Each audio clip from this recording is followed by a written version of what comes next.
Hi everybody, it's almost that time of year, Easter, soon approaching, so I'm going to make some hot cross buns today. So I'll be making the traditional recipe, which is obviously with sultanas, and I've actually started. I've just melted my milk with my butter. And next I'm going to be adding in some strong white bread flour.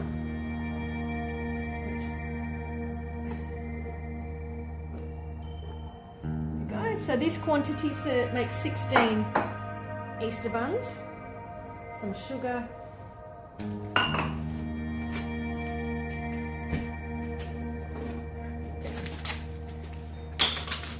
Some yeast.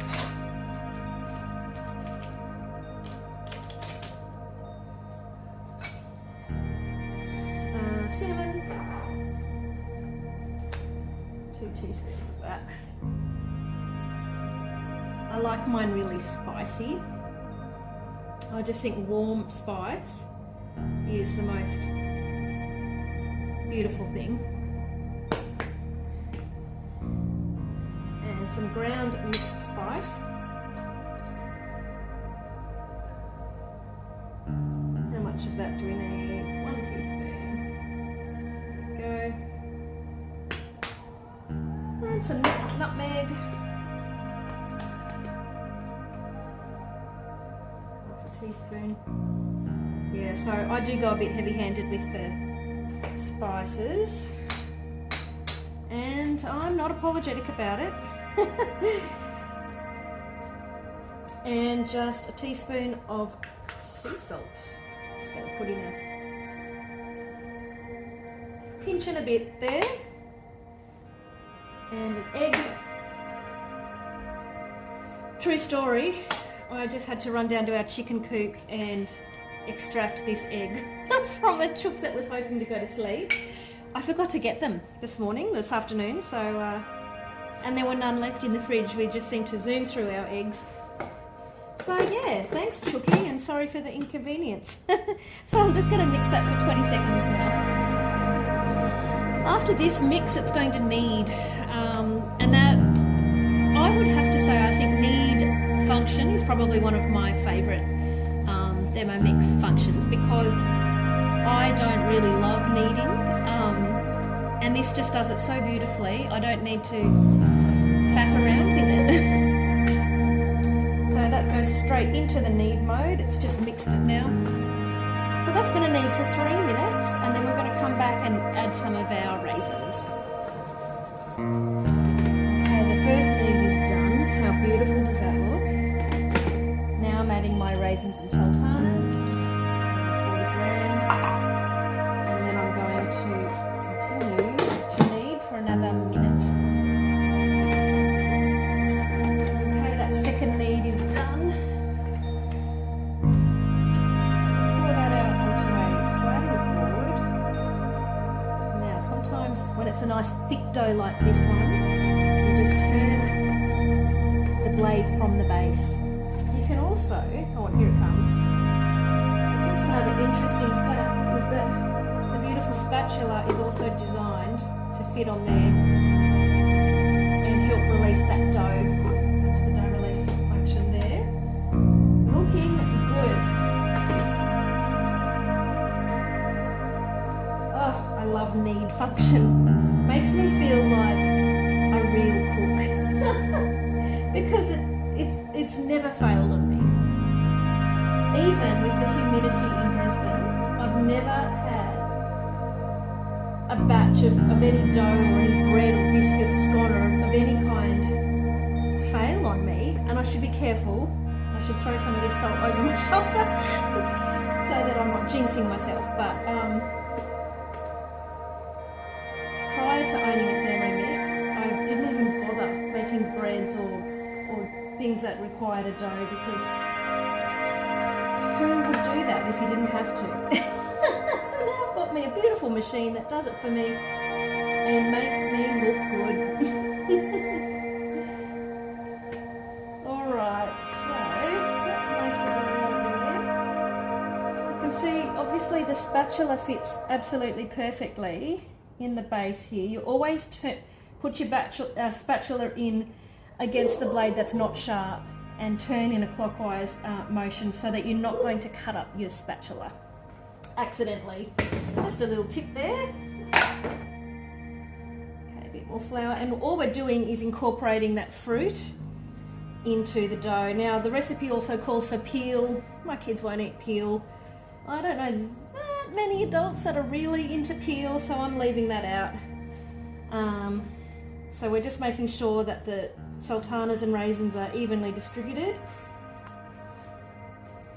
I think that's looking pretty good. And then, what does it say next? Transfer to our prepared bowl. There we go. So I'm going to just pop a little piece of reusable film over the top of that and leave it for 2 to 3 hours to proof. I'll be back soon. Okay, here's our hot cross bun dough. It's had about 2 hours of proofing, so we just need to knock it down gently. So you'll just see it retract there from the edges. Doesn't need to be anything violent. Alright, let me get that out. A little bit of flour. And then, this is the way I do it. Everybody's different. I don't like to handle my dough too much, so I don't want it to be tough. I want it to still be fluffy. So we're just dividing this into 16 equal sized pieces.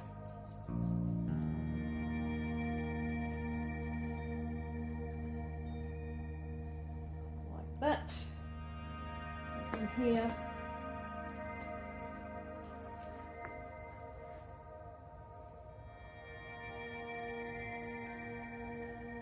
not sure if you can see that.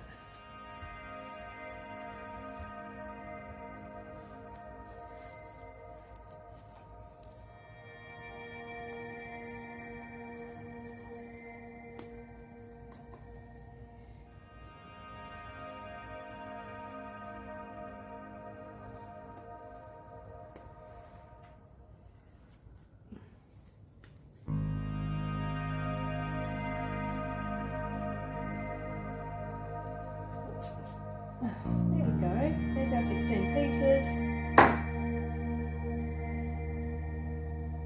And all we're doing is making them into balls, popping them into our roasting tray, 2 centimetres apart,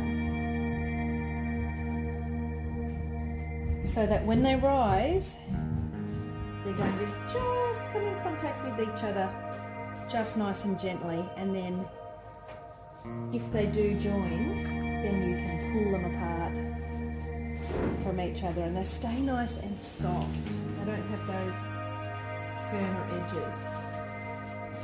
So I'm going to go ahead and do the rest of these, and then I'm going to pop them back into their proofing spot for another hour. So while the dough is going for its second proof for an hour, I am weighing onto the mixing bowls. We're not putting it in here, we're making the paste. So I've already got 40 grams of my strong white bread flour, and I'm going to add in the granulated sugar. Oh God, it's so heavy. Just 20 grams. And then 40 grams of water.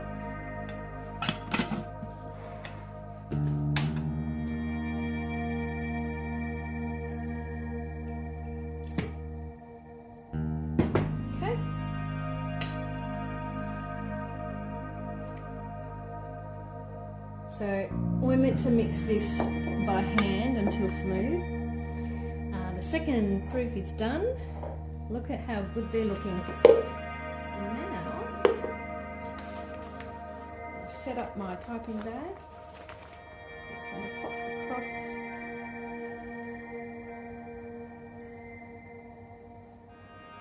Over those.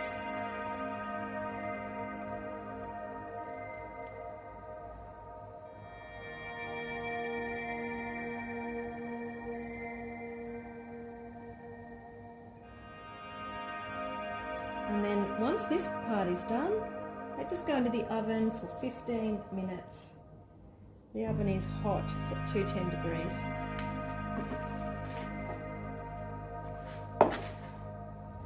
While those hot cross buns are baking, I'm going to make the glaze. So we just need a little bit of light brown sugar.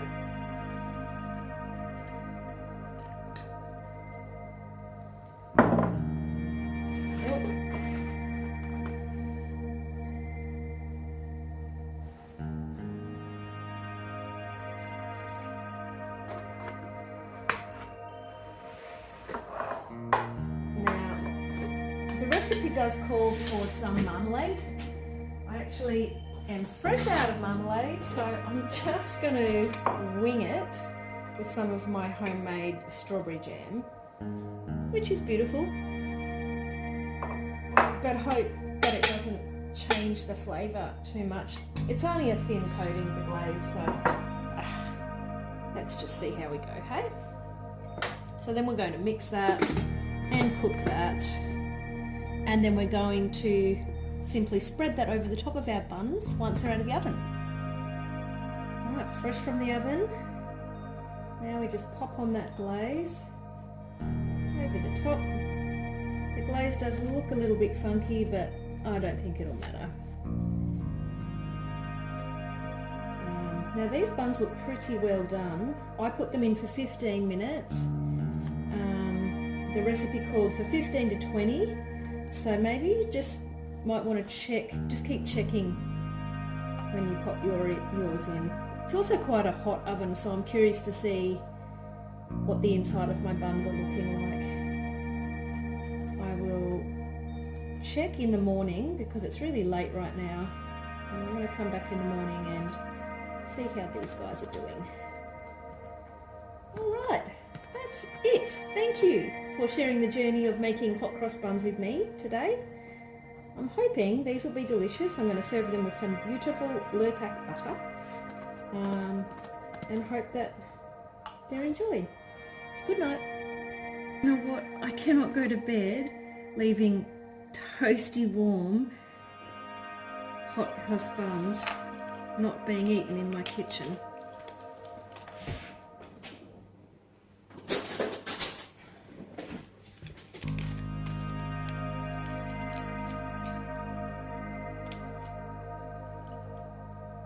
This one's a little baby one. I just had a little bit of extra dough, so I figured, I'll just sacrifice this one. But yeah, it's 11. I should be asleep. And here I am, obsessing over hot cross buns. I'm just going to try a little bit of that.